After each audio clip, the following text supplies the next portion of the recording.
Sir, what do you do for a living? We help take companies public. You help take companies public. Yeah. What do you mean by that? Well, what we do is a publicly traded company is the highest valuation of any company. Like you see on Walmart, not Walmart, Wall Street, they have all these billion-dollar companies. Like, Donald Trump is a publicly traded company now, and Walmart, and all these people are billionaires because they take their companies public and they solicit money from investors. How long have you been in the finance industry? Oh man, 30 long years. 30 years. What'd you do before you started getting into that industry? Well, I actually worked for a company, Raytheon, and we built missiles. Wow. Where was that at? Yeah, that was in San Diego on Mercury in Balboa, San Diego, Mercury. And how old were you when you were doing that? Oh, well, I'm 27 now, so that means I was 10. Staying young, aren't you? Look at you, look good No, too. I was probably 32, something like that, 30 like that. So you help companies go public, and you're in the finance industry. Is that correct? Oh yeah, Okay. yeah. And what do you usually help businesses do? Well, we usually take them from zero. They call us a scratch pubco. So in a scratch pubco, we usually take companies, a person that has nothing, a person that basically has everybody's something, but financially they have no money. All right. So we go in, we get them there. If they're living under a bridge, it doesn't matter if they're a citizen. They have an ID and a social, they qualify. Wow. So we go in, and we get to help them get their credit together for things that may not be accurate, because you're going to need to be a PG on your corporation to get that money. So once we do that, then they go in, and they have no money now. Now after they do that, then we go in and we get them an age corporation, because banks don't like rookies. So you need an age corporation. I understand banking, right? So I know I used to teach some of these people. So you need an age company, an age corporation. So we put that age company together like it's a person. Like it's a person. A company is a person. So we go in, we get the corporation, we put their credit together, and then we walk them into the bank, or they walk into the bank, and they get 1, 2, 3, 4, 500,000 in credit cards.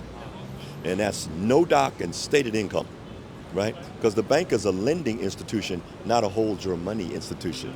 So that's why the 85% don't really have access to a lot of money, because they have the wrong idea. You're supposed to get money to do business. You don't do business to get money. Yeah. Would you say that is that what keeps people broke? What keeps people broke? Lack of knowledge. Lack of knowledge. It's not that rich people or wealthy people are smarter than everybody. They have variations in intelligence just like anybody else. I don't care what religion you are. I don't care what hue you are. I don't care what. It's intelligence comes in. Ignorance is bliss, right? So they don't understand. The 85% are taught to work. But nobody tells you, unless you're in the upper echelon of finance, that you're supposed to do non-performance income. So how did you get into that upper echelon? What pushed you to the top? I was working on the ships. I've been around the world a couple of times, and on aircraft carriers, and worked in Central Information Center installing missiles and things like that. And I got hurt, and then I got a nice settlement. And so I said, I want to work for myself. So I opened a restaurant, and then in San Diego, home-style fish and chips. One restaurant became two became four, so I had a chain then, and I got the business bug. Then a guy walks into my restaurant that I've known for years, and he says, "Hey, Derrick, they told me that you're going to be here," right? By the way, I met Derrick Whitehead. So he says, "They told me you'd be here at this location." I said, "Good to see you, man. Where you been? Come in, let's break bread, let's eat." We came in, we ate, we drank, with beers, and we sat back full. Ah, man. He said, "You're doing good, man." I says, "Thanks, brother. Thank you so much, man." He says, "But you're making pennies, Derrick." I said, "Pennies?" I said, "Brother, do you see that's called a Lamborghini out there, right there?" I said, "Do you know the houses I live in?" He says, I know, you're doing good." He said, "But you're making pennies."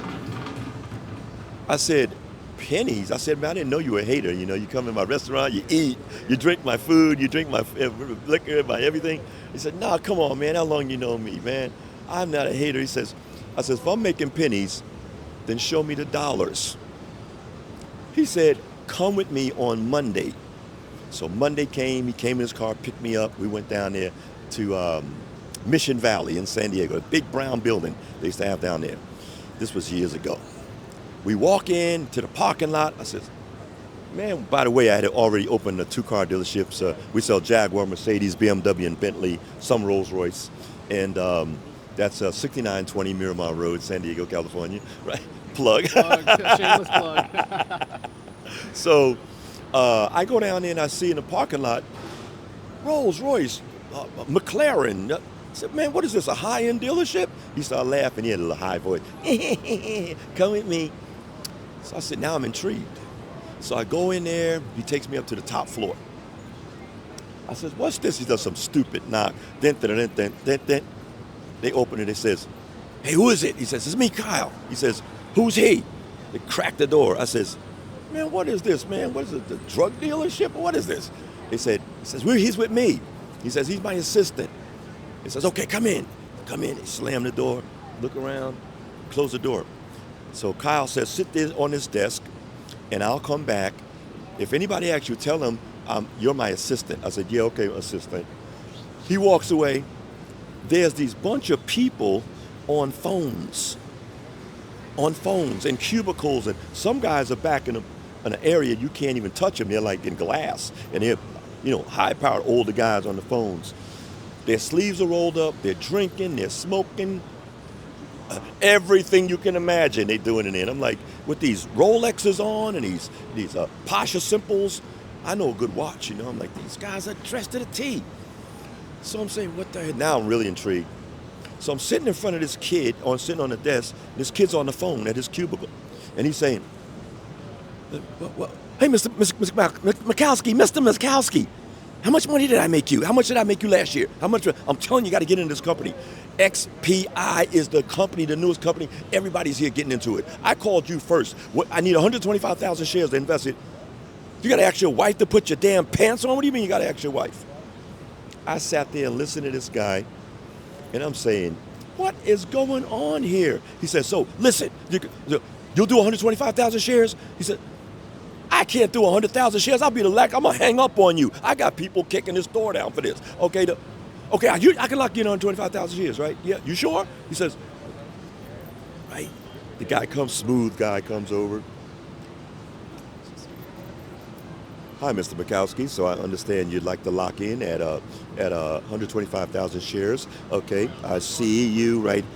Consider yourself locked in, sir. I'm sure you'll do well. And how's the family? Oh, that's wonderful. So I'll talk to you soon, and I'm sure you'll do well. Talk to you soon, sir. Thank you for your business. Click.